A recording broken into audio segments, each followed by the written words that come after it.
다 같이 읽겠습니다. 제가 먼저 읽겠습니다. 그들이 돌이켜 어린아이들과 가축과 값진 물건들을 앞세우고 길을 떠나니 그들이 미가의 집을 멀리 떠난 때에 미가의 이웃집 사람들이 모여서 단자손을 따라 붙어서 단자손을 부르는지라. 그들이 얼굴을 돌려 미가에게 이르되 내가 무슨 일로 이같이 모아가지고 왔느냐 하니 미가가 이르되 내가 만든 신들과 제사장들을 빼앗아 갔으니 이제 내게 오히려 남은 것이 무엇이냐, 너희가 어찌하여 나더러 무슨 일이냐고 하느냐 하는지라. 단자손이 그에게 이르되 내 목소리를 우리에게 들리게 하지 말라. 노한 자들이 너희를 쳐서 내 생명과 내 가족의 생명을 잃게 할까 하노라 하고 단자손이 자기 길을 간지라. 미가가 단자손이 자기보다 강한 것을 보고 돌이켜 집으로 돌아갔더라. 단자손이 미가가 만든 것과 그 제사장을 취하여 라이스에 이르러 한가하고 걱정 없이 사는 백성을 만나 칼날로 그들을 치며 그 성읍을 불사르되 그들을 구원할 자가 없었으니 그 성읍이 베드로 가까운 골짜기에 있어서 시돈과 거리가 멀고 상종하는 사람도 없었습니다. 단자손이 성읍을 세우고 거기 거주하면서 이스라엘에게서 태어난 그들의 조상 단의 이름을 따라 그 성읍을 단이라 하니라. 그 성읍의 본 이름은 라이스였더라. 단자손이 자기들을 위하여 그 새긴 신상을 세웠고 모세의 손자여 게르솜의 아들인 요나단과 그의 자손은 단지파의 제사장이 되어 그 땅 백성이 사로잡히는 날까지 이르렀더라. 다 같이 읽겠습니다. 하나님의 집이 실로에 있을 동안 미가가 만든 바 새긴 신상이 단자손에게 있었더라. 아멘. 네, 오늘 말씀의 포인트는 이겁니다. 어제 우리 전도사님이 설교를 해주셨듯이 사사 시대라는 이 시대를 설명하는 구절이 바로 사사기 17장 6절 말씀이거든요. 말씀이 이렇게 기록하고 있습니다. 그때 이스라엘에 왕이 없었으므로 사람마다 자기 소견에 옳은 대로 행하였더라 라고 해요. 그러니까 이 말씀이 뭘 말하는 거냐면 인과관계를 설명해요. 그러니까 어떤 결과를 설명할 때 이 결과를 만든 원인이 뭐냐, 그러니까 이걸 설명하는 거죠. 근데 이제 이 말씀이 말하는 게 뭐냐면 이스라엘에 왕이 없었으므로 사람마다 자기 소견에 옳은 대로 행했다 이거죠. 그런데 여기에서 말하는 왕은 당연히 하나님이에요. 그런데 중요한 건 이겁니다. 한 인간의 삶에서 하나님이라는 왕이 없으면 그러면 어떤 일이 벌어지고 하나님이라는 왕이 있으면 그러면 어떤 일이 생기냐, 오늘 말씀이 이걸 말하는 거예요. 일단 말씀이 알려주는 건 이겁니다. 인간에게서 하나님이라는 왕이 사라진다. 그러면 인간은 그때부터 왕이 없는 고아 상태로 들어가는 게 아니고요. 잘 들으세요. 하나님이라는 왕이 없어지는 즉시 자기 자신이 왕이 돼요. 이 싸움이에요. 그래서 인간은 무조건 둘 중에 하나밖에 없어요. 나를 통치하는 하나님이 존재하는 인간과 자기 자신이 왕이 된 사람, 둘 중에 하나로 나뉘게 되는 거죠. 그러니까 이렇게 생각하시면 돼요. 이 사람에게 하나님이 없다, 왕이 없다, 그러면 그 사람은요 자기가 왕이에요. 그러니까 어김이 없는 거예요. 그냥 자기가 왕이에요. 하나님이 없는데 다른 사람을 섬기는 사람은 존재를 안 하는 거예요. 그러니까 내가 왕이니까 여러 가지 방법을 취할 뿐인 거죠. 그런데 하나님이라는 왕이 없어져서 자신이 왕이 된다, 이게 뭘 의미하겠습니까? 이 세상에서 자신의 모든 것이 가장 높고 귀한 자리에 올라간다 이거예요. 그러니까 내 생각이 가장 높고 귀한 자리에 올라가는 것이고, 자기 감정이 세상에서 가장 존귀한 자리에 올라가는 것이고, 자기 욕구가 가장 대접받아야 되는 왕의 자리에 올라가는 거예요. 나의 모든 것이 가장 귀하고 존귀해지는 거예요. 그런데 이때 사람 마음 가운데 구축되는 이 감정이 뭐냐? 우리는 바로 그것을 이기심이라고 하는 거예요. 그러니까 하나님이 없는 인간은 이타심이 없어요. 오로지 이기심밖에 없는 거예요. 다 자기를 위한 거예요. 그런데 사람이 이기심으로 갈 때 그때 일어나는 일이 뭘까요? 그걸 말해주는 게 바로 단지파예요. 이때는 사사가 없어요. 왕이신 하나님의 말씀을 가르치는 자도 없고 이끄는 사람도 없고 배우는 사람도 없어요. 사람마다 다 자기가 지금 왕이 됐어요. 그럼 이 왕이 됐을 때 일어나는 일이 뭐냐? 이기심이 일어나는데 이기심을 설명하는 게 뭐냐? 그게 바로 단지파라는 거죠.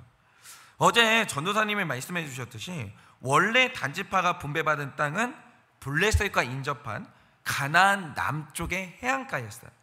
그런데 오늘 말씀을 보면 단지파가 그 지역을 버립니다. 그리고 북쪽 먼 곳에 있는 라이스로 자기 땅을 옮기게 되는 거예요. 그런데 제가 자세한 이유는 저녁에 설명드리겠지만 이게 민족 전체를 무너뜨리는 대단히 이기적인 행동이었다는 거죠. 이거는 민족을 조금이라도 생각했으면 할 수가 없는 행동이에요. 이런 행동을 했던 이유가 뭐냐? 철저하게 이기적이 됐기 때문에 이런 행동을 할 수가 있었던 거예요.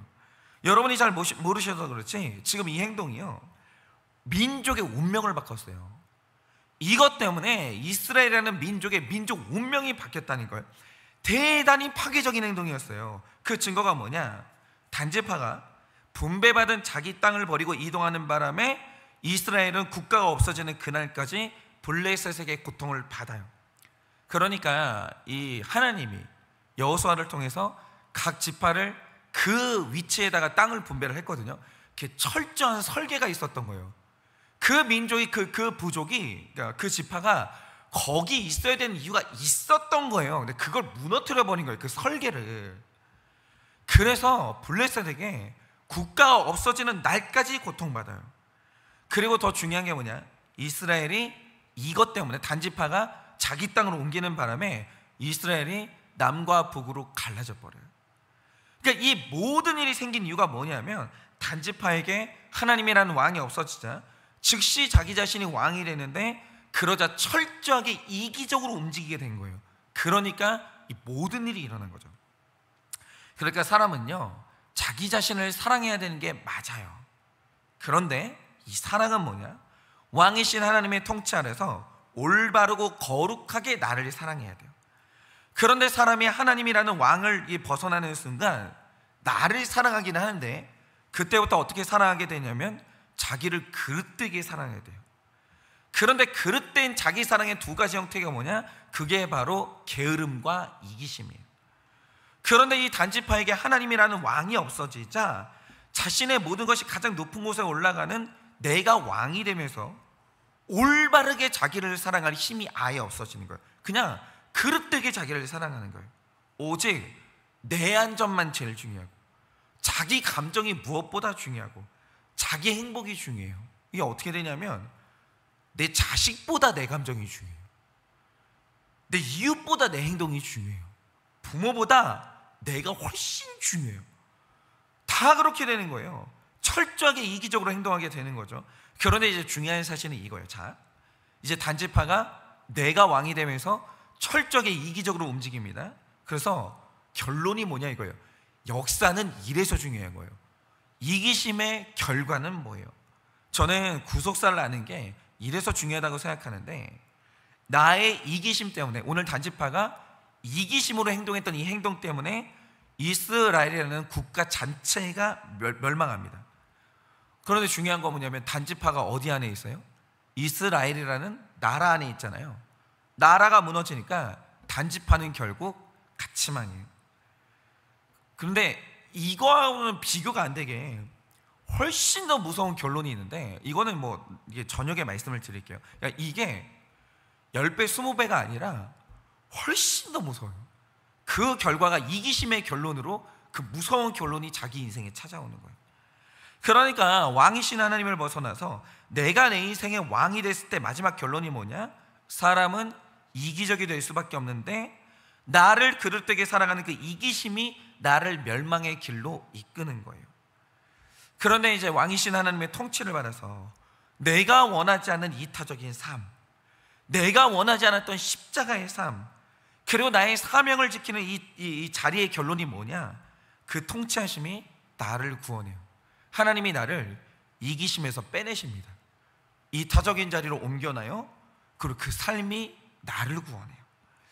만약에 단지파가 그날 이타적으로 살았다, 이스라엘이라는 나라도 멸망하지 않았고 단지파도 그렇게 멸망하지 않았을 거예요. 그러니 우리의 왕 대신 하나님의 통치하심을 철저히 인정하셔야 돼요. 여기서 벗어나시면 안 돼요.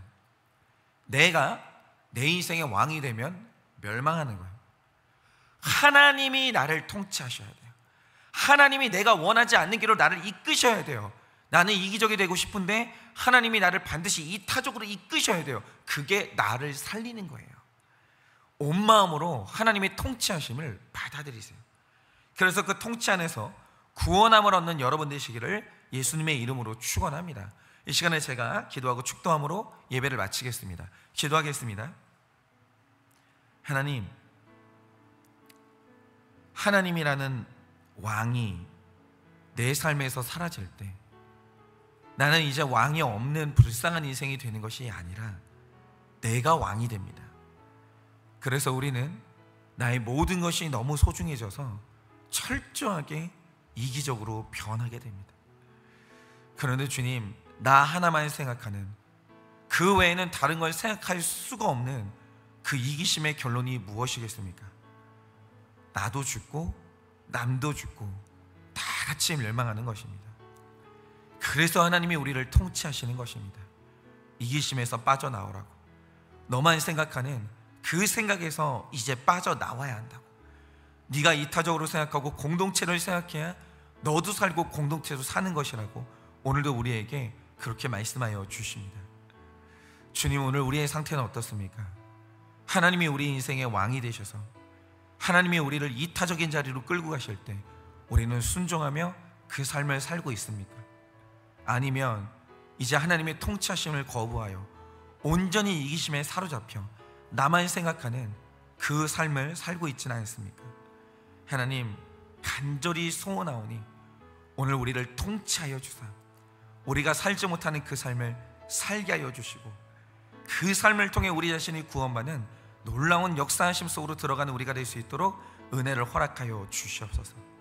지금은 우리 주 예수 그리스도의 은혜와 하나님 아버지의 그 크신 사랑과 성령님의 위로하시고 교통하여 주시는 그 역사하심이 이제는 내 자신이 왕이 되는 그 헛된 길을 버리고 왕이신 나의 하나님의 통치를 온전히 온 마음으로 받아들여 이제는 사는 길로 가기를 원하는 사랑하는 모든 주의 종들의 머리 위에